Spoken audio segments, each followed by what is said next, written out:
പ്രിയപ്പെട്ട സുഹൃത്ത് നമസ്കാരം. ഇന്ന് ഏപ്രിൽ 7, ഏറ്റവും ലേറ്റസ്റ്റ് ആയിട്ടുള്ള കറണ്ട് അഫേഴ്സുമായി ജെഡിസ് കറണ്ട് അഫേഴ്സ്. പുതിയ കാര്യങ്ങൾ അറിയുന്തോറും ഉണ്ടാകുന്ന ഒരു കോൺഫിഡൻസ് ഉണ്ട്, ഒരു മാറ്റമുണ്ട്. ആ മാറ്റത്തിന് വേണ്ടി നമ്മൾ എന്നും ശ്രമിച്ചാൽ നമുക്കുണ്ടാകുന്ന ഒരു ചേഞ്ച്, അതാണ് പരീക്ഷയിൽ നമുക്ക് കാണാൻ സാധിക്കുന്നത്. എന്നും അതിനുവേണ്ടി ശ്രമിക്കുക. ഇന്ന് ഏപ്രിൽ 7 നമുക്ക് ഇന്നത്തെ ലേറ്റസ്റ്റ് ആയിട്ടുള്ള കറണ്ട് അഫേഴ്സിലേക്ക് പോകാം. ഒരു ന്യൂസ് ഹെഡിംഗ് ആണ്, capital has the highest density of new buildings. തലസ്ഥാനത്താണ് ഏറ്റവും കൂടുതൽ പുതിയ കെട്ടിടങ്ങൾ ഉള്ളത്. ഇതൊരു വാർത്തയാണ്, ഇന്നത്തെ ഹിന്ദു പത്രത്തിലെ ഒരു വാർത്തയാണ്. നമുക്ക് കറണ്ട് അഫേഴ്സിന്റെ ഡീറ്റെയിൽസിലേക്ക് പോകാം. 2022-23 ഏറ്റവും കൂടുതൽ പുതിയ കെട്ടിട സാന്ദ്രത രേഖപ്പെടുത്തിയ കേരളത്തിലെ ഏത് ജില്ലയിലാണ്? തിരുവനന്തപുരം ജില്ല. 56,709 കെട്ടിടങ്ങൾ. അതായത് ലേറ്റസ്റ്റ് ആയിട്ട് പുറത്തിറക്കിയ റിപ്പോർട്ട് ആണ് directorate of economics and statistics report. ഇതനുസരിച്ച് 2022-23 ഏറ്റവും കൂടുതൽ കെട്ടിടങ്ങൾ വന്നിട്ടുള്ള ജില്ല എന്ന് പറയുമ്പോൾ അത് തിരുവനന്തപുരം ജില്ലയാണ്. 56,709 ബിൽഡിങ്സ് ആണ് ആ ഒരു വർഷം വന്നിട്ടുള്ളത്. ഏറ്റവും ലേറ്റസ്റ്റ് ആയിട്ടുള്ള റിപ്പോർട്ട് ആണ്, ഇന്നത്തെ ഹിന്ദു പത്രത്തിലെ റിപ്പോർട്ട് ആണത്. 2022-23 കേരളത്തിൽ എത്ര പുതിയ കെട്ടിടങ്ങൾ രജിസ്റ്റർ ചെയ്തിട്ടുണ്ട്? 4,39,857 പുതിയ കെട്ടിടങ്ങൾ. 4,39,857 ന്യൂ ബിൽഡിങ്സ്. ഇത്രയും ബിൽഡിങ്സ് ആണ് 2022-23 കേരളത്തിൽ രജിസ്റ്റർ ചെയ്തിട്ടുള്ളത്. ഇതിലേറ്റവും കൂടുതൽ ഉള്ളത് തിരുവനന്തപുരത്താണ്. 56,709 ബിൽഡിങ്സ് ആണ് തിരുവനന്തപുരത്ത് വന്നിട്ടുള്ളത്. Directorate of economics and statistics report 2025 പ്രകാരം ഭവന സാന്ദ്രതയിൽ ഏറ്റവും മുന്നിലുള്ള കേരളത്തിലെ ജില്ല ഏതാണ്? തിരുവനന്തപുരം ഡിസ്ട്രിക്ട്. 642.45 ആണ് ഭവന സാന്ദ്രത ഉള്ള കേരളത്തിലെ ജില്ല. ഒരു സ്ക്വയർ കിലോമീറ്ററിൽ 642.45 എന്ന ഹൗസ് ഡെൻസിറ്റി എന്ന ഭവന സാന്ദ്രതയുള്ള ജില്ല എന്ന് പറയുമ്പോൾ അത് തിരുവനന്തപുരത്താണ്. അത് കഴിഞ്ഞാൽ പിന്നെ വരുന്ന മറ്റു ജില്ലകളാണ് തൃശ്ശൂർ, മലപ്പുറം, കോഴിക്കോട്, എറണാകുളം എന്നിങ്ങനെ പോകുന്നു. ഒരു ന്യൂസ് ഹെഡിംഗ് ആണ്, prime minister Narendra Modi conferred Sri Lanka's highest civilian honour. ശ്രീലങ്കയിലെ ഏറ്റവും ഉയർന്ന സിവിലിയൻ ബഹുമതി പ്രധാനമന്ത്രി നരേന്ദ്രമോദിക്ക് ലഭിച്ചു. ഇന്ത്യൻ പ്രൈം മിനിസ്റ്റർ നരേന്ദ്രമോദിക്ക് ലഭിച്ചിട്ടുള്ള ഏറ്റവും ഹയസ്റ്റ് ആയിട്ടുള്ള മറ്റൊരു ബഹുമതി. നമുക്ക് കറണ്ട് അഫേഴ്സിന്റെ ഡീറ്റെയിൽസിലേക്ക് പോകാം. 2025 ഏപ്രിൽ 5 ഇന്ത്യയിൽ നിന്ന് ആരാണ് ശ്രീലങ്കയുടെ പരമോന്നത സിവിലിയൻ അവാർഡ് നേടിയത്? പ്രധാനമന്ത്രി നരേന്ദ്രമോദി.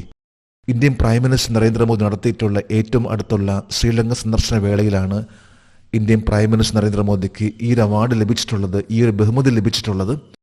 അതായത് ശ്രീലങ്കയുടെ ഏറ്റവും ഹയസ്റ്റ് ആയിട്ടുള്ള സിവിലിയൻ അവാർഡ് ലഭിച്ചിട്ടുള്ളത്. ഇന്ത്യയുടെ ഏറ്റവും ഹയസ്റ്റ് ആയിട്ടുള്ള സിവിലിയൻ അവാർഡ് ആണ് ഭാരത് രത്ന. അത് കഴിഞ്ഞാൽ പിന്നെയുള്ളത് പത്മവിഭൂഷൺ, പത്മഭൂഷൺ, പത്മശ്രീ എന്നിങ്ങനെയാണ്. ശ്രീലങ്കയുടെ പരമോന്നത സിവിലിയൻ അവാർഡിന്റെ പേരെന്താണ്? മിത്രവിഭൂഷൺ. മിത്രവിഭൂഷണ എന്നാണ് ശ്രീലങ്കയുടെ ഏറ്റവും ഹയസ്റ്റ് ആയിട്ടുള്ള civilian award. ഇന്ത്യയാണെങ്കിൽ Bharat രത്നയാണ്.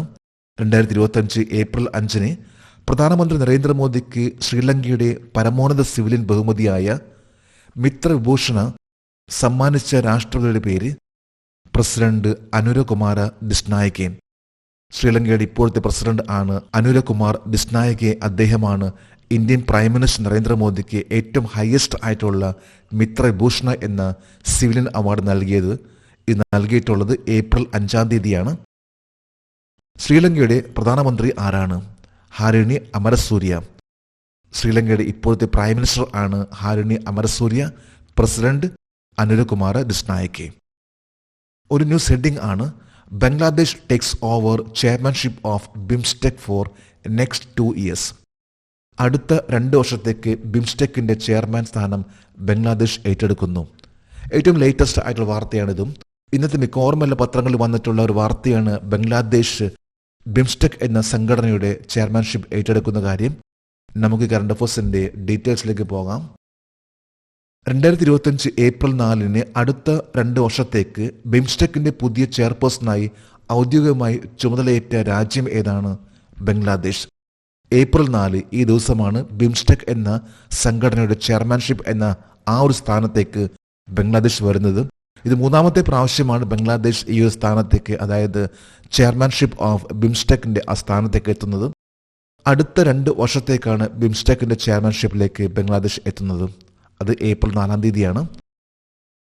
2025 April 4 ബിംസ്റ്റെക്കിൻ്റെ chairman സ്ഥാനം ബംഗ്ലാദേശിന് കൈമാറിയ രാജ്യം ഏതാണ്? തായ്ലൻഡ്. ഈ കഴിഞ്ഞ വർഷം തായ്ലൻഡായിരുന്നു ബിംസ്റ്റെക് എന്ന സംഘടനയുടെ ചെയർമാൻഷിപ്പ്. എന്നാൽ ഇപ്പോൾ ഏപ്രിൽ 4 ബംഗ്ലാദേശിനാണ് ആ സ്ഥാനം കൈമാറിയിട്ടുള്ളത് അടുത്ത 2 വർഷത്തേക്ക്. ബിംസ്റ്റെക് എന്നതിൻ്റെ അർത്ഥം, ഇപ്പം നമ്മൾ ബിംസ്റ്റെക് എന്ന് പറയുന്നുണ്ട്, എന്നാൽ ഇതെന്താണ്, ഇതിൻ്റെ അർത്ഥം എന്താണ്? Bay of Bengal initiative four multi sectoral technical and economic corporation. BIMSTEC എന്ന സംഘടനയുടെ ഫുൾ ഫോം ആണ് bay of Bengal initiative four multi sectoral technical and economic corporation. 7 രാജ്യങ്ങൾ അടങ്ങുന്ന ഒന്നാണ് ബിംസ്റ്റെക്. ഈ 7 രാജ്യങ്ങളാണ് India, Bhutan, Bangladesh, Myanmar, Thailand, Nepal, Sri Lanka. അതായത് ബംഗാൾ ഉൾക്കടലുമായി ബന്ധപ്പെട്ട് കിടക്കുന്ന രാജ്യങ്ങൾ, ഈ രാജ്യങ്ങളെയാണ് ബിംസ്റ്റെക്കിൻ്റെ ഭാഗമാകുന്നത്. അതായത് ഈ രാജ്യങ്ങളുടെ ഉന്നമനത്തിന് വേണ്ടിയും എക്കണോമിക്കലിയും സാമ്പത്തികമായിട്ടും മറ്റു ടെക്നിക്കലായിട്ടും ഉന്നമനത്തിന് വേണ്ടിയുള്ള ഒരു സംഘടനയാണ് ബിംസ്റ്റെക്. ഇത് 7 രാജ്യങ്ങൾ അടങ്ങുന്ന ഒന്നാണ്. India, Bhutan, Bangladesh, Myanmar, Thailand, Nepal and Sri Lanka. BIMSTEC സ്ഥാപിതമായ വർഷം ഏതാണ്? 1997. 1997 ബിംസ്റ്റെക് എന്ന, അതായത് bay of Bengal initiative four multi sectoral technical and economic corporation ഇത് സ്ഥാപിതമായിട്ടുള്ളത്. ആദ്യത്തെ ചെയർമാൻഷിപ്പ് സ്ഥാനം ഏറ്റെടുത്തിട്ടുള്ളത് അന്ന് 1997 ബംഗ്ലാദേശ് ആയിരുന്നു. അതിനുശേഷം ഇന്ത്യ.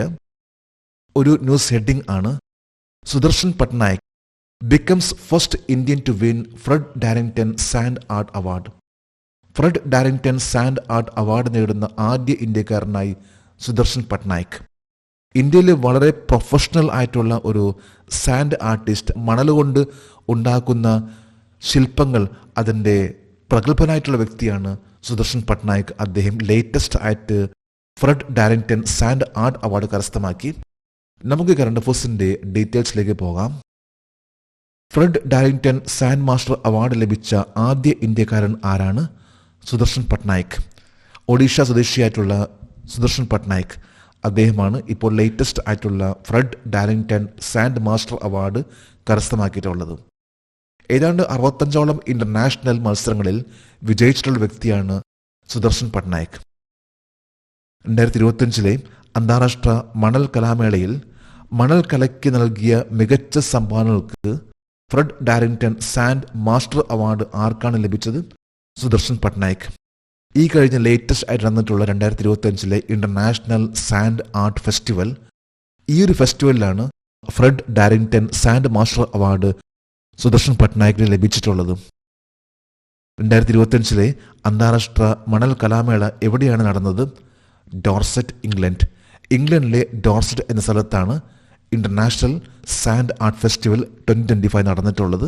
ഇതിലാണ് ആദ്യത്തെ ഒരു ഇന്ത്യക്കാരൻ ഈ ഒരു അവാർഡ് നേടുന്നത്. സുദർശൻ പട്നായിക്കിന്റെ 2025 അന്താരാഷ്ട്ര മണൽ കലാമേളയിൽ ഗണപതിയുടെ 10 അടി ഉയരമുള്ള ശില്പത്തിൽ എന്ത് സന്ദേശമാണ് ഉള്ളത്? ലോകസമാധാനം, വേൾഡ് പീസ്. അദ്ദേഹത്തിൻ്റെ ഈ പ്രാവശ്യത്തെ 2025 ഇന്റർനാഷണൽ സാൻഡ് ആർട്ട് ഫെസ്റ്റിവലിലെ 10 അടി ഉയരമുള്ള ഗണപതിയുടെ ശില്പത്തിൽ അദ്ദേഹത്തിന്റെ സന്ദേശമായിരുന്നു വേൾഡ് പീസ്. അതാണ് ഈ ഒരു മേളയിലെ ഏറ്റവും വലിയൊരു അട്രാക്ഷൻ. വേൾഡ് പീസ് എന്ന ആ ഒരു സന്ദേശമാണ് അദ്ദേഹം ഇതിലൂടെ നൽകിയിട്ടുള്ളത്. ഒരു ന്യൂസ് ഹെഡിംഗ് ആണ്, Hitesh Gulia bags A gold medal at the world boxing cup Brazil 2025. 2025 Brazil world boxing കപ്പിൽ ഹിതേഷ് ഗുലിയക്ക് സ്വർണ്ണ മെഡൽ. ഇതും ഏറ്റവും ലേറ്റസ്റ്റ് ആയിട്ടുള്ള സ്പോർട്സ് വാർത്തയാണ്. നമുക്ക് കറണ്ട് അഫയേഴ്സിൻ്റെ ഡീറ്റെയിൽസിലേക്ക് പോകാം. 2025 ബ്രസീൽ വേൾഡ് ബോക്സിംഗ് കപ്പിൽ ഇന്ത്യയിൽ നിന്ന് ആരാണ് സ്വർണം നേടിയത്? ഹിതേഷ് ഗുലിയ. ഹിതേഷ് ഗുലിയാണ് ഇന്ത്യയിൽ നിന്നുള്ള ഏക വ്യക്തി, അതായത് ആദ്യമായിട്ട് 2025 ബ്രസീൽ വേൾഡ് ബോക്സിംഗ് കപ്പിൽ സ്വർണം കരസ്ഥമാക്കിയിട്ടുള്ള ഇന്ത്യൻ താരം Hitesh Gulia. 2025 Brazil world boxing കപ്പിൽ ഇന്ത്യ എത്ര മെഡലുകൾ നേടി? 6 മെഡലുകൾ. 1 സ്വർണം, 1 വെള്ളി, 4 ബ്രോൺസ് ആണ് നേടിയിട്ടുള്ളത്. ഇതിൽ 1 സ്വർണം നേടിയിട്ടുള്ളത് അത് ഹിതേഷ് ഗുലിയാണ്. ലോക ബോക്സിംഗ് കപ്പിൽ സ്വർണ്ണ മെഡൽ നേടിയ ആദ്യ ഇന്ത്യൻ ബോക്സർ ആരാണ്? ഹിതേഷ് ഗുലിയ 70 കിലോഗ്രാം. അതായത് ഇപ്പോൾ നടന്നിട്ടുള്ള ദ വേൾഡ് ബോക്സിംഗ് കപ്പ്, ഇതിൽ 70 കിലോഗ്രാം എന്ന കാറ്റഗറിയിലാണ് ഹിതേഷ് ഗുലിയ ഈ ഒരു മെഡൽ കരസ്ഥമാക്കിയിട്ടുള്ളത്. നമ്മളിന്ന് ഏറ്റവും ലേറ്റസ്റ്റ് ആയിട്ടുള്ള കറണ്ട് അഫേഴ്സ് ആണെന്ന് ഇവിടെ അപ്ഡേറ്റ് ചെയ്തിട്ടുള്ളത്. ജഡീസ് കറണ്ട് അഫേഴ്സിൻ്റെ ഇന്നത്തെ ഈ വീഡിയോ കണ്ടിട്ട് ഇഷ്ടപ്പെട്ടെങ്കിൽ ഈ ചാനൽ സബ്സ്ക്രൈബ് ചെയ്യാനും ഷെയർ ചെയ്യാനും മറക്കരുത്. നമുക്ക് നാളെ വീണ്ടും ഒരു പുതിയ കറണ്ട് അഫേഴ്സുമായിട്ട് കാണാം. Thank you very much.